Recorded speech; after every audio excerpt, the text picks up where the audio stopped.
Je m'appelle Frédéric Munch, j'ai 29 ans, j'habite à Strasbourg et j'ai créé la société Test Mon Job. Moi j'ai fait un baccalauréat littéraire et la seule raison pour laquelle j'ai fait ça c'est parce que j'aimais l'histoire et j'aimais les cours de théâtre qu'on avait. Par contre mes parents ils m'ont dit tu vas pas faire art du spectacle, tu vas faire un truc sérieux. Du coup j'ai fait une prépa aux grandes écoles. En réalité je me suis assez ennuyé en fait. J'avais déjà plein de projets d'entreprise, ça me captivait, le fait de pouvoir gagner de l'argent avec ses propres projets. Mais j'avais pas la formation pour ça. Du coup, après mes 3 ans de classe prépa, j'ai voulu aller faire un master en entrepreneuriat. Et à la fin de mon master, il me fallait de l'argent et de l'expérience parce que il y a beaucoup de projets qui se montent, beaucoup qui échouent, soit par manque d'expérience, soit par manque d'argent. Du coup, je suis allé travailler en audit financier pendant 4 ans chez Ernst Young, donc EY maintenant au Luxembourg.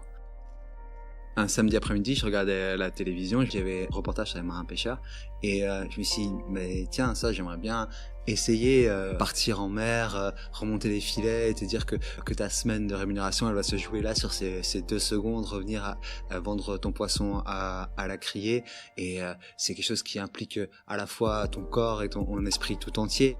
Je me voyais pas me reconvertir là-dedans. Par contre, en termes d'expérience de vie, j'aurais voulu essayer ça. Il y a plein d'autres métiers ou choses que j'aurais voulu faire dans ma vie. Je n'aurais jamais eu l'occasion de faire.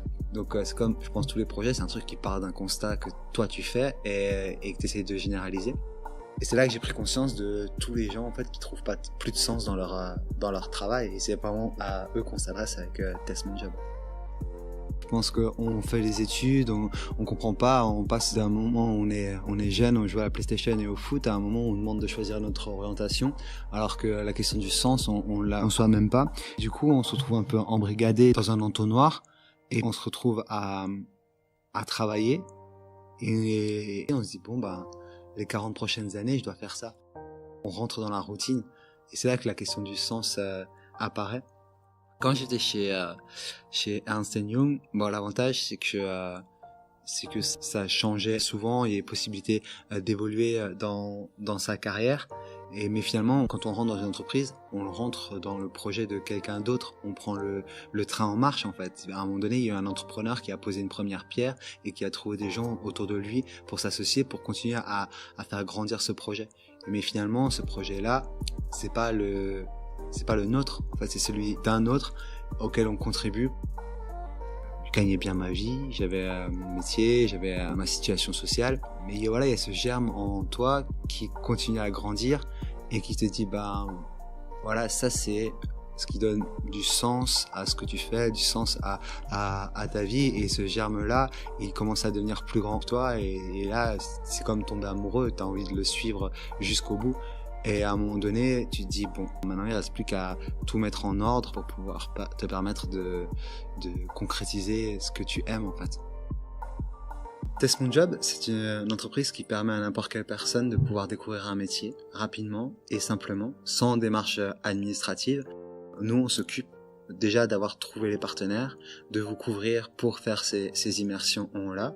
Et en moins d'1 semaine, vous pouvez tester un métier, savoir s'il va vous plaire, et ça vous permet ensuite de gagner beaucoup de temps.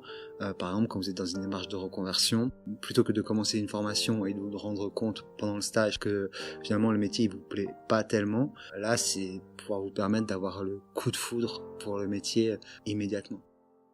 On a commencé à référencer les métiers de l'artisanat, les meilleurs ouvriers de France. Et puis après, on enrichit avec des métiers industriels, avec des professions libérales, avec les nouveaux métiers, les métiers du web par exemple. Et notre vocation est vraiment d'être tentaculaire dans ce domaine. Se lancer dans un projet, c'est jamais une évidence. Et d'ailleurs, je pense que c'est même l'un des premiers obstacles avant de se lancer dans un projet. C'est le fait d'oser le faire.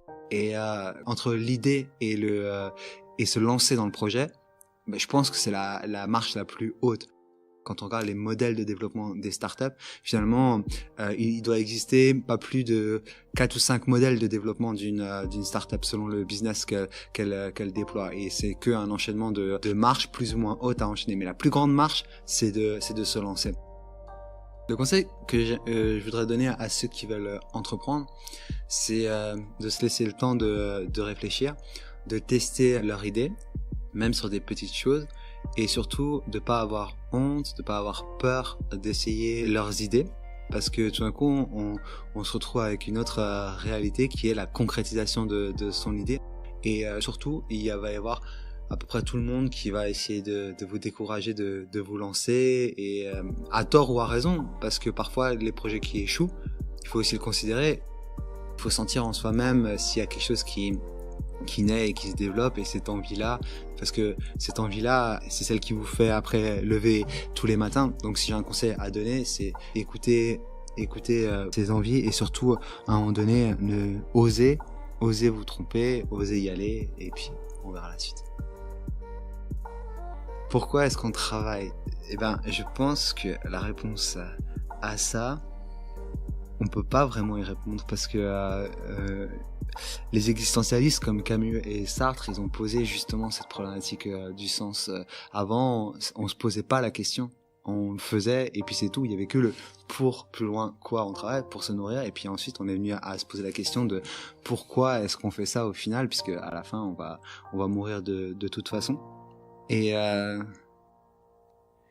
alors après on peut apporter la nuance en utilisant le mythe de Sisyphe, qui a été condamné à toujours rouler une pierre en haut d'une montagne. Donc ça peut nous figurer ici l'idée de travail, mais à chaque fois qu'il arrivait à la monter en haut de cette montagne, la pierre retombait au bas de la montagne, et du coup il devait sans cesse la remonter.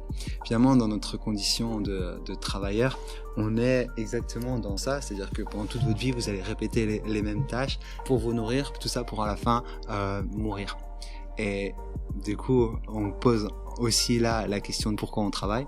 Et Camus, il répond en disant, on peut imaginer que, ok, ça n'a peut-être pas de sens, mais que si on imagine un Sisyphe heureux, c'est-à-dire que quelqu'un qui arrive à s'épanouir dans le travail, et ben là, du coup, la vie, on aura pu lui donner un sens. Donc, on peut pas répondre à la question pourquoi on travaille, par contre, on peut lui donner du sens. L'exemple de Sisyphe et le fait d'être heureux dans la tâche qu'on fait, je repensais à l'exemple des marins pêcheurs. Dans le reportage, il y avait le portrait d'un marin qui pendant 20 ans se levait pour faire la même chose, et qui prenait son bateau, partait en mer, remontait les filets, mais il disait, ça fait 20 ans que je fais ça, et ça fait 20 ans que je me lasse pas de le faire, parce que à chaque fois les sensations sont incroyables. Le lever du soleil qui est magnifique, quelque chose qui vous dépasse tous les matins, et pour lequel vous n'arrivez jamais à trouver une lassitude. Mais chacun se construit sa propre réussite par rapport à un moment donné à ce qu'il aime, et ça c'est le domaine de l'irrationnel. On peut jamais définir pour une personne ce qu'elle va aimer, ce qu'elle va pas aimer. Non, une personne qui va aimer être marin-pêcheur va peut-être pas aimer être menuisier, et vice versa. Donc c'est un peu compliqué de définir de façon générale, parce qu'il y a que des réussites particulières. Quand j'avais 18 ans, je disais à tout le monde, ouais, moi je vais vivre jusqu'à 120 ans. Parce que c'est vrai, mon espérance de vie avec les technologies actuelles, ça aurait été de faire ça. Pour faire quoi pendant tout ce temps-là? Entre mes 18 et mes 28 ans, j'ai mangé, et c'est vraiment mangé tellement d'expériences qui m'ont semblé incroyables, que maintenant je me dis, mais qu'est-ce que je vais bien pouvoir encore vivre de plus incroyable que ça? Comment garder ce même rythme d'intensité? Et là, je me suis rappelé le parcours de Jacques Brel, qui a été très intense, et qui disait que justement, il vaut mieux vivre vite mais intensément que longtemps et sans intensité. Maintenant, j'ai du mal à voir ce que je vais faire jusqu'à 80-90 ans. J'arrive à peu près à voir ce que je vais faire jusqu'à 50 ans. D'un point de vue professionnel, c'est pouvoir développer Test Mon Job, ça me permet de développer d'autres projets, et d'avoir ensuite un impact social, et de contribuer au monde qui m'entoure. J'aimerais que personnellement j'ai pu rencontrer la bonne personne, et avoir des enfants, leur laisser un monde ensuite qui sera meilleur que ce que j'ai connu.